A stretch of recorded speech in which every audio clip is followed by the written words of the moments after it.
आप लोग वीडियो तो देख लेते हो लेकिन चैनल को सब्सक्राइब नहीं करते हो। प्लीज चैनल को सब्सक्राइब कर लो। लड़की के भाई की बहुत गंदी नज़र थी। अपनी बहन के साथ ही गलत काम किए। तो सुनते हैं कहानी में कैसे क्या हुआ। हेलो दोस्तों, मेरा नाम राबिया है। मैं एक मुस्लिम परिवार से बिलोंग करती हूँ। मेरे घर में मेरे मम्मी पापा और मेरे 2 भाई तथा एक बहन रहती हैं। मैं एक सुंदर 18 साल की लड़की हूँ। मैं दिखने में काफ़ी सुंदर हूँ, ऐसा लोगों का मानना है। लोग मुझे प्यार से राबिया नहीं बिल्कुल कि राबिया बानो कहकर बुलाते हैं। बानो मेरा सरनेम है। मेरे दोनों भाई मुझसे बड़े थे। मेरे सबसे बड़े भाई की शादी थी और शादी में काफ़ी धूमधाम मची हुई थी। मेरे घर में शादी होने का कारण बहुत ही मेहमान आए हुए थे। मेरी सहेली बुआ की लड़की शबनम भी आई हुई थी। मेरी सहेली शबनम मुझे बहुत प्यार करती थी और मैं भी उससे बहुत प्यार करती थी। वो मुझे हर एक बात शेयर करती थी और मैं भी उसे हर एक बात शेयर करती थी। उसके मन में जो चलता था वो मुझे बताती थी। जो मेरे मन में चलता था मैं उसको बताती थी। हम दोनों आपस में मिलजुल कर रहते थे। वह मेरी सबसे बेस्ट फ्रेंड थी। मेरी दोस्त शबनम दिखने में काफ़ी सुंदर थी। वह मुझे से भी सुंदर थी। वह एक पतली सी लड़की थी, इसलिए शबनम पर बहुत ही लड़के फिदा थे। लेकिन शबनम एक लड़के के ऊपर फिदा थी। वह लड़का मेरे घर के सामने ही रहता था। शबनम उस लड़के से बहुत ही प्यार करती थी, लेकिन शबनम अपने प्यार का इजहार करने से डरती थी और उधर लड़का भी शायद शबनम से बहुत ही प्यार करता था, लेकिन वह भी शबनम से अपने प्यार करने का इजहार नहीं कर पा रहा था। वह भी बहुत ही डरता था उस लड़की को प्रपोज करने में। एक दिन शबनम ने मुझे ये सब बातें बताई और कहने लगी मुझे ये लड़का बहुत ही पसंद है। मैंने सोचा क्यों ना हम शबनम की इससे सेटिंग करवा दे, और मैंने उस लड़के से बात की तो उसने कहा मैं भी उसे बहुत प्यार करता हूँ, लेकिन मैं उससे कहने से बहुत डरता था। मैंने कहा शबनम भी तुमसे बहुत प्यार करती है, लेकिन वह भी कहने से बहुत डरती है। वो कहती है कि तुम उसे मना ना कर दो, इसलिए उसने तुमसे कभी कुछ नहीं कहा। लड़का हंसने लगा और कहने लगा अरे मैं भी यही सोचकर प्रपोज नहीं कर रहा था कि शबनम मुझे ना मना कर दे और मेरी अच्छी खासी बजती ही जाए। लेकिन लड़का हिंदू था और लड़की मुस्लिम थी, और मैं भी एक मुस्लिम ही लड़की थी। लड़के का नाम संजय था। लड़का दिखने में काफ़ी सुंदर था।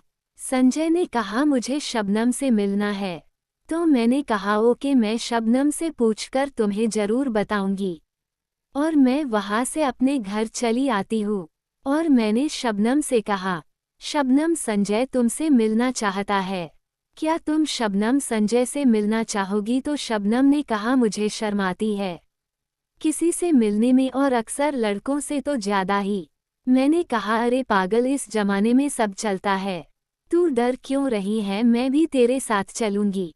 मैंने कहा चलना, चलते हैं, मज़ा आएगी। तो शबनम ने कहा ठीक है। उससे कह दो कहाँ मिलेगा। लड़के से कहा कहाँ मिलोगे? तो लड़के ने कहा पास में पार्क है, उसी में मिलेंगे। मैंने कहा कब? तो उसने कहा कल।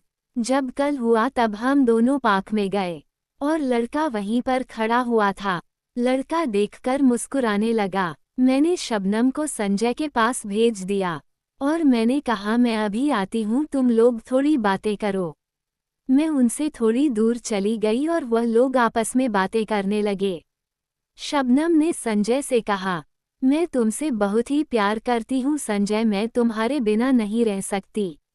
तो संजय ने कहा मैं भी अपने प्यार का इजहार करने में डरता था तुमसे। मैं भी तुम्हें बहुत ही ज़्यादा प्यार करता हूँ, आई लव यू शबनम। तो बातें चलती रही और काफ़ी टाइम भी हो चुका था बातें करते करते। उन लोगों को मैंने कहा शबनम अब चलते हैं घर। तो शबनम ने कहा थोड़ी देर और रुक लो, मुझे थोड़ी और बातें करनी है संजय से।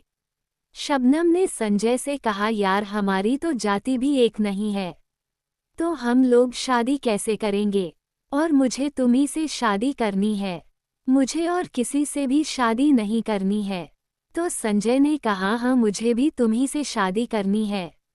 मुझे भी किसी और से शादी नहीं करनी है। मुझे तुम ही पसंद हो और कोई नहीं।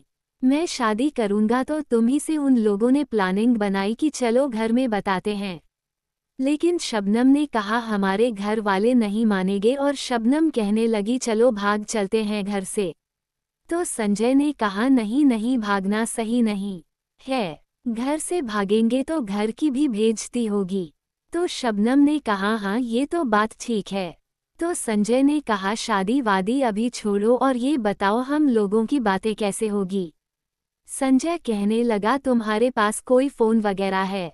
तो शबनम ने कहा हाँ मेरे पास एक छोटा कीपैड फ़ोन है। मैं उसी से शाम को तुम्हें कॉल करूंगी। संजय ने कहा ठीक है, तुम्हारे कॉल का मैं इंतजार करूंगा। समय काफ़ी हो चुका था। तो शबनम ने कहा ठीक है चलो अब घर चलते हैं। और मैं और शबनम दोनों पार्क से घर आ गई। घर में शादी थी तो किसी को पता भी नहीं चला कि मैं और शबनम कहाँ गए थे। शबनम को शाम का इंतजार था क्योंकि उसको संजय के पास फ़ोन करना था। थोड़ी ही देर बाद शाम हो जाती है। शबनम ने फ़ोन किया संजय को। संजय ने फ़ोन उठाया। शबनम कहने लगी यार मैं तुम्हारे बारे में ही सोच रही था।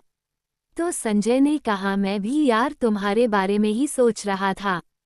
यार खाना खा चुकी? तो शबनम ने कहा हाँ मैं खाना खा चुकी। और तुम संजय खाना खा चुके? तो संजय ने कहा हाँ मैं भी खाना खा चुका। और ऐसे ही थोड़ी बातें होती रही। संजय पास में ही रहता था। तो शबनम ने कहा यार छत पर आ जाऊं ना, तुमसे मिलना है। तो संजय ने कहा ठीक है। संजय को शादी का निमंत्रण भी था। वो भी छत पर आता है और शबनम भी छत पर आती है। छत पर हम सिर्फ 3 लोग ही थे। संजय ने कहा यार प्यार में थोड़ा बहुत वो भी तो कर लो। संजय ने कहा क्या मैं एक किस कर सकता हूँ तुम्हारे साथ? शबनम ने कहा अरे नहीं बाबा नहीं, मैं ये कुछ नहीं करूँगी, मुझे ये सब पसंद नहीं है। तो लड़के ने कहा अरे करो तो सही, अच्छा लगता है यार। तो मैंने शबनम से कहा कर लो यार, जब इतना संजय बोल ही रहा है। और इस दुनिया में ये सब नॉर्मल बातें हैं, थोड़ा बहुत तो चलता है। मैंने शबनम को थोड़ा और समझाया और शबनम मान गई। मैंने कहा कर लो यार, शबनम एक किस ही तो मांग रहा है। तो शबनम ने कहा ओके कर लो। तो संजय शबनम से किस करने लगा। मैं उन लोगों को किस करते देख रही थी और मैं नीचे भी देख रही थी ताकि कोई ऊपर ना आ जाए और यह सब काम करते हुए देख ना ले। तभी मेरा भाई ऊपर आ रहा था। मैंने संजय से कहा अरे मेरे भैया आ रहे हैं। तो संजय ने तुरंत शबनम को छोड़ दिया और वह शबनम से दूर हट गया और शबनम मेरे पास आ गई और मुझसे बातें करने लगी। भैया ने भी शक नहीं किया और भैया फिर से नीचे चले गए और संजय को किस करने में मजा आ रहा था। तो संजय ने अब की बार कहा चलो फिर से करते हैं। शबनम को भी शायद अच्छा ही लग रहा था। किया करने में तो शबनम ने बिना संकोच करते हुए किस करना फिर से चालू कर दिया। अब की बार वह लगभग 15 से 20 मिनट किस करते रहे। उनका पूरा मूड बन गया था और मैं भी उन लोगों को देख रही थी। तुम मेरे अंदर भी थोड़ी थोड़ी गुदगुदी सी होने लगी। मेरा भी मन होने लगा कि मैं भी किसी से किस वगैरह कुछ करूं। तो मैंने कहा संजय यार मेरी भी किसी से सेटिंग कर दो। तो संजय ने कहा वैसे तुम तो यार इतनी सुंदर हो, तुम तो किसी से भी सेटिंग कर लो, मुझसे कहने की ही जरूरत नहीं है। तो मैंने कहा हाँ या तो ठीक है। घर में काफ़ी मेहमान आए हुए थे। मैंने एक लड़के को पसंद कर लिया। मैं उस लड़के पर लाइन मारने लगी। वो मुझे से थोड़ी देर में ही पट गया क्योंकि मैं इतनी सुंदर ही थी। मैं उन लोगों को किस करते हुए देखा था तो मेरा मन हो रहा था कि मैं किस करूं। तो मैंने लड़के से कहा कि चलो यार ऊपर चलते हैं। और ऊपर संजय और शबनम तो थे ही और मैंने जिसे पटाया था मैं भी उसे ऊपर ले आई। शबनम किस कर रही थी। मेरे लवर ने शबनम जो देख लिए तो मेरे लवर ने मुझसे कहा क्यों ना हम भी किस करें। मेरा तो मन हो ही रहा था तो मैंने भी किस करना चालू कर दिया। हम चारों लोगों को काफ़ी अच्छा लग रहा था। थोड़ी देर बाद शबनम का भाई ऊपर आ जाता है और हम लोगों को किस करते हुए देख लेता है। अब मैं काफी ज्यादा डर गई थी। शबनम ने कहा भैया प्लीज किसी को कुछ बताना मत, तो उसके भैया ने कहा मैं सबको बता दूंगा। तुम सब लोग ये सब क्या कर रहे थे? मैंने कहा अगली बार से नहीं करूंगी, प्लीज मत बताना किसी को। शबनम के भैया ने कहा ठीक है, मैं किसी से कुछ नहीं बताऊंगा, लेकिन अब की बार करते मिल गए तो मैं सच में बता दूंगा। हम लोगों ने कहा ठीक है। शबनम के भैया ने किसी को कुछ नहीं बताया। शाम काफी हो गई थी तो हम लोगों ने बिस्तर बिछाए और लेट गए। लड़के एक तरफ लेटे हुए थे और लड़कियां एक तरफ लेटी हुई थी। रात काफी हो जाने के कारण सब सो गए थे। मुझे बाथरूम लगती है और मैं जग जाती हूँ और मैं बाथरूम गई। मैं जब बाथरूम से वापस आ रही थी तो मैंने अपने अपने लवा को सोते हुए देखा, तो वह सोते टाइम बहुत ही हैंडसम दिख रहा था। मन कर रहा था कि उसके पास में लेट जाऊं।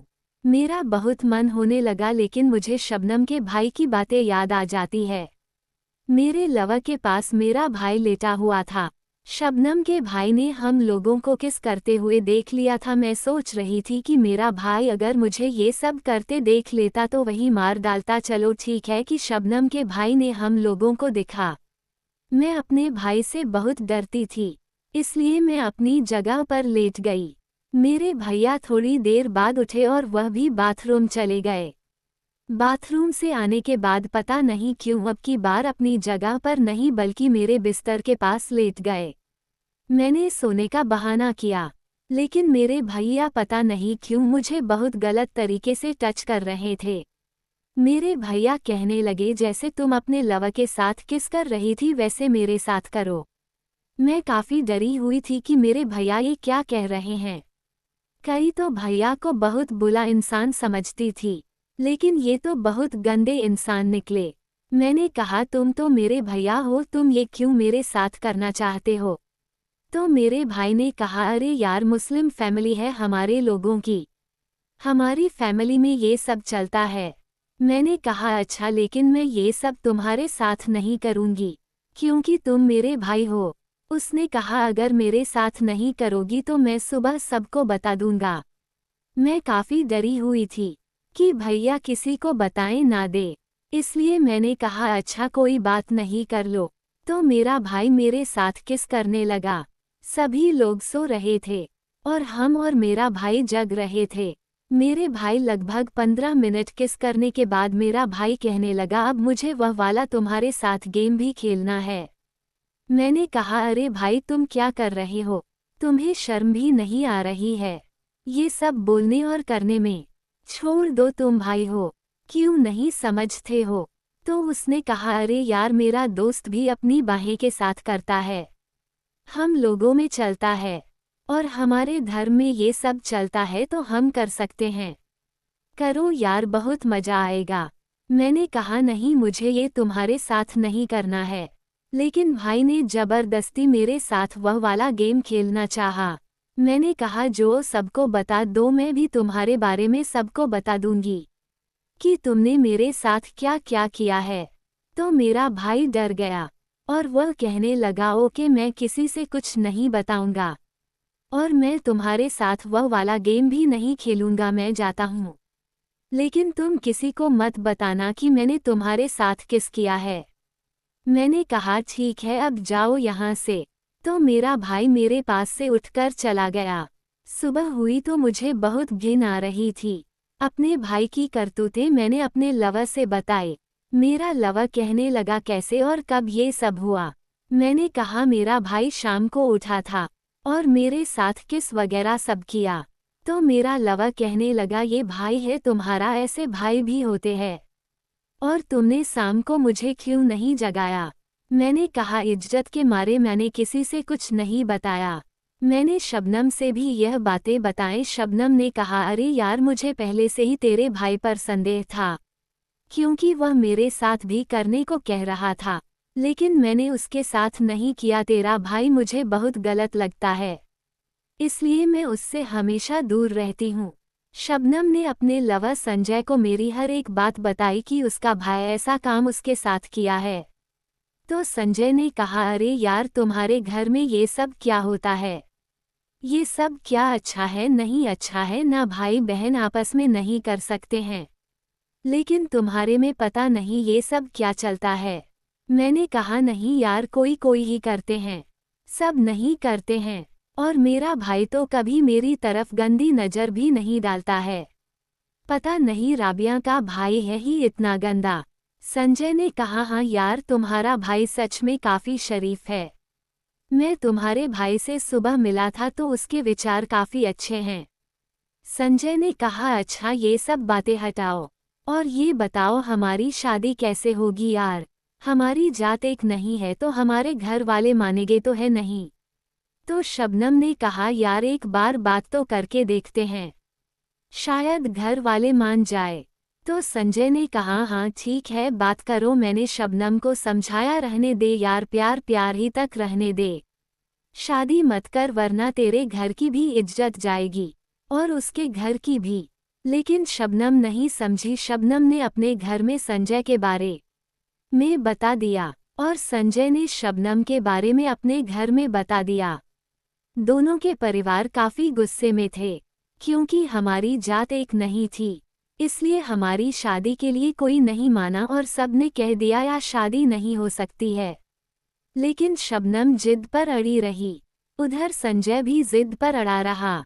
शबनम ने कहा, मैं करूंगी तो उसी से शादी करूंगी वरना मर जाऊंगी। सब ने यह बात सुनी तो सब कहने लगी। मैंने कहा, या फिर इज्जत देख लो या फिर मुझे देख लो, मैं मर जाऊंगी, सच में बता रही हूँ। उधर संजय ने भी यही कहा कि मैं भी मर जाऊंगा। तो उनके मम्मी पापा कहने लगे, बेटा घर की इज्जत चली जाएगी। शबनम के मम्मी पापा कहने लगे, बेटी घर की इज्जत चली जाएगी तब क्या कहेंगे दुनिया वाले? तो मैंने कहा, घर की इज्जत है ही क्या जब भाई कर सकता है, उसमें इज्जत नहीं जाती है क्या? तो सब घर वाले चौंक गए और सब घर वाले कहने लगे, ये क्या बोल रही हो बेटी तुम? शबनम ने सारी बातें अपने भाई की बता दी। फिर घर वालों ने उस भाई को घर से बाहर निकाल दिया और सब लोग शबनम की शादी के लिए मान गए। शबनम और संजय की शादी हो गई और वह दोनों आपस में खुशी खुशी रहने लगे। कुछ दिनों बाद शबनम चेकअप कब करवाने जाती है तो वह प्रेग्नेंट पाई जाती है। सब लोग बहुत खुश थे कि उनके घर में कोई नन्हा मुन्ना बच्चा आएगा। शबनम अपने घर में बताती है कि मैं प्रेग्नेंट हूँ। सब वहाँ भी खुश थे क्योंकि उनकी इच्छा से ही यह शादी हुई थी। तो सब लोग खुशी से संजय के घर आते हैं और बधाई देते हैं संजय को। कुछ दिनों बाद शबनम का एक लड़का होता है। सब लोग मिलजुल के लड़के का नाम सोचते हैं कि क्या रखा जाए। सबकी राय अलग अलग थी। कोई कहता था ये रख लो, कोई कहता था वह रख लो, लेकिन संजय कहता था कि नहीं, मैं अपने लड़के का नाम माधव रखूंगा। तो उस बच्चे लड़के का नाम माधव रख दिया जाता है। अब संजय और शबनम और उनका लड़का माधव एक खुशहाल परिवार बन जाता है। अब मैं अपने बारे में सोच रही थी, क्यों ना मैं भी अपने घर में बता दूं कि मैं भी एक लड़के से प्यार करती हूँ और मेरी भी शादी कर दी जाए। और लड़का तो मुस्लिम था तो उसे तो शादी जरूर हो जाएगी मेरी। तो मैंने भी अपनी बात घर में बता दी और लड़के ने भी उस तरफ अपनी बात घर में बता दी। घर वालों ने कह दिया, हाँ बेटी कर सकती हो शादी, और हमारी भी शादी उस लड़की के साथ हो गई। अब हम और हमारे पतिदेव आपस में मिलजुल कर रहने लगे और उधर शबनम और संजय भी आपस में मिलजुल कर रहने लगे। हम दोनों फ्रेंडों का परिवार अच्छे से चल रहा था। हम दोनों फ्रेंड काफ़ी खुश थे कि हमारी शादी हमारे लवर से हो गई। ये कहानी आपको कैसी लगी कमेंट में बताएं। अगर कहानी अच्छी लगी हो तो प्लीज़ वीडियो को लाइक और चैनल को सब्सक्राइब करें। धन्यवाद।